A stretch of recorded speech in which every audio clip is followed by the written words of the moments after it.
menolak poligami, menolak poligami. Ini yang pilih buku ini, ibu atau bapak sih? Karena saya cuma disodori buku ini ya. Bukan saya yang pilih ibu-ibu ya. Jangan menuduh saya bermaksud apa-apa, tidak. Saya tidak memilih buku ini, saya disodori buku ini untuk menjelaskannya. Jadi ini buku bukan pilihan saya ya.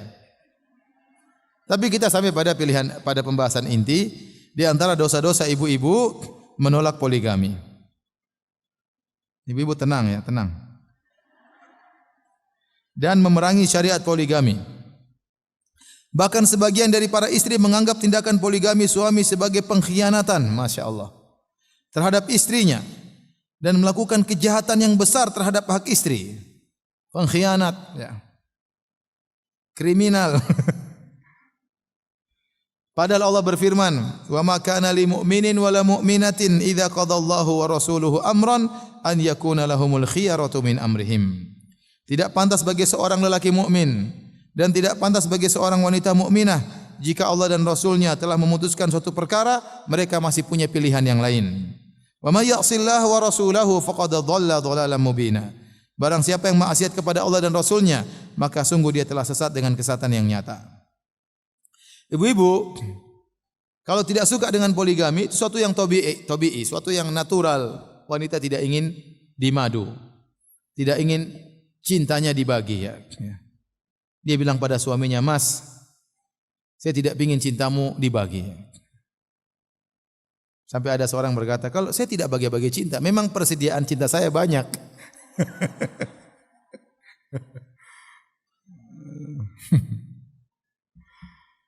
Itu wajar wanita ingin dinomorsatukan ya. Tetapi kalau sampai pada derajat dia tidak suka poligami, kemudian dia mulai benci dengan syariat tersebut, ini yang berbahaya. Ini bisa menolak syariat Allah, ini kekufuran bisa jadi. Hati-hati. Ya. Jangan sampai wanita benci dengan syariat poligami. Saya punya pembahasan khusus tentang poligami adalah syariat yang mulia. Karena secara sederhana Islam tidak memandang secara mikro, tapi Islam memandang secara makro. Kalau dia hanya memandang pada keluarga tersebut, hanya kepada wanita ini, istri ini, ya mungkin ada pandangan ini membuat kekacauan, ini ada kezaliman, mungkin ada pandangan tersebut. Tapi Islam memandang syariat secara makro, bahwasanya jumlah wanita lebih banyak janda yang harus ditolong, banyak gadis-gadis yang belum menikah, ya. Bagaimana lelaki bertanggung jawab, harus menafkahi banyak orang, ya. Sampai saya ketemu dengan kawan saya, praktisi poligami, dia mengatakan, "Ya Firanda, poligami itu lebih condong kepada pertanggungjawaban daripada kelezatan." Kan dia harus buka cabang, susah. 2 rumah, 2 keluarga, anak-anak dari 2 pertanggungjawaban yang akan dimintai pertanggungjawaban oleh Allah Subhanahu wa taala. Adapun kesalahan sebagian orang yang akhirnya melakukan poligami, cerai, istrinya dizalimin, itu banyak terjadi.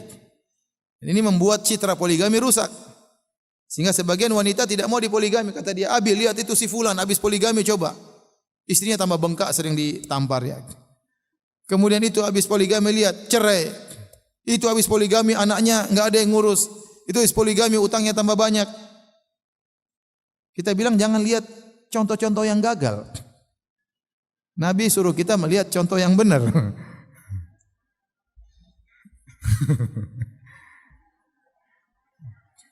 Jadi ibu-ibu yang dirahmati Allah Subhanahu wa taala, maksud saya kalau ibu-ibu tidak mau dipoligami, itu saya bilang itu wajar, sesuatu yang manusiawi, ya.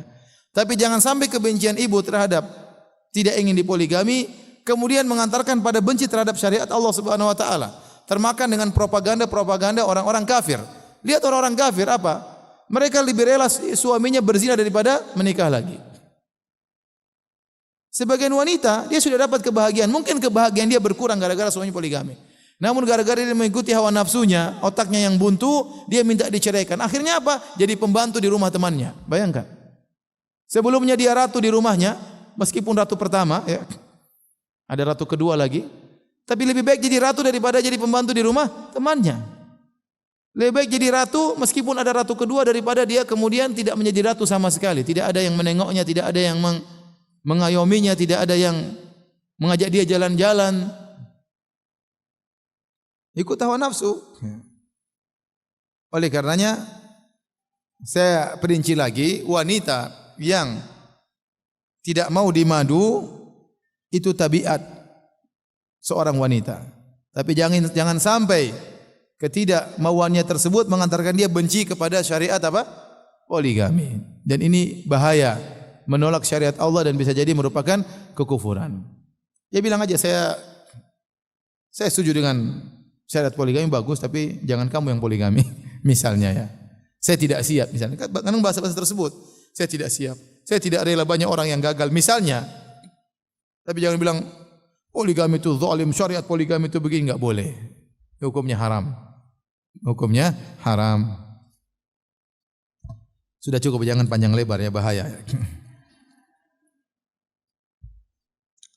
Saya cuma sayang sama ibu-ibu. Sayang ibu-ibu, jangan sampai ibu-ibu kebablasan, itu saja ya. Ya. Yang saya ibu kebablasan akhirnya benci dengan syariat poligami, akhirnya terjerumus dalam dosa yang besar. Dan saya ingatkan kepada ibu-ibu, jangan jadi provokator, penyebab perceraian orang lain. Hati-hati ibu-ibu. Kalau ada teman ibu-ibu di poligami, kemudian ternyata suami teman tersebut nikah lagi, maka jangan datang ke ibu tersebut, "Ada apa kamu? Kamu kenapa begini?" Akhirnya dia tadinya sabar jadi enggak sabar. Akhirnya dia minta cerai kepada suaminya. Ini banyak setan-setan perempuan bahaya. Merusak rumah tangga orang lain. Ini banyak terjadi. Ada seorang ikhwan nikah dengan istri kedua. Istri pertamanya sudah sabar sebenarnya. Tapi didatangi sama setan-setan perempuan. "Kenapa kamu kok bisa dipoligami? Kamu gagal, kamu gini, kenapa, ada apa? Kamu enggak bisa melayani suamimu ya?" Macam-macam tuduhan. Akhirnya dia tidak kuat mendengar omongan-omongan tersebut. Akhirnya dia minta cerai. Padahal sebenarnya hatinya apa? Sabar. Maka ibu-ibu, kalau ibu-ibu tidak dipoligami, jangan sampai merusak rumah tangga orang lain. Dosa besar ibu-ibu ya. Ibu hidup cuma sebentar, jangan cari masalah dengan Allah Subhanahu wa taala. Jangan menzalimi orang lain. Jangan merusak rumah tangga orang lain. Jangan jadi provokator. Ibu meninggal, dibangkitkan, disidang oleh Allah, dihisap, repot nanti hari kiamat. Ternyata gara-gara kamu rumah tangga ini hancur. Provokatornya seorang ibu-ibu pengajian. Setan bercadar, hati-hati. Saya bilang ini benar, setan itu merusak apa? Rumah tangga orang lain. Jadi ibu kalau ada orang poligami sudah jangan terlalu intervensi sama rumah tangga orang lain. Jaga suami ibu-ibu saja, jaga ya. Tambah di servis, tambah disayang. Insyaallah kalau disayang, ibu-ibu disayang mungkin dia tidak apa? Tidak poligami ya. Yang penting berusaha ya. Tapi jangan sampai jadi provokator sehingga merusak rumah tangga orang lain, itu dosa besar.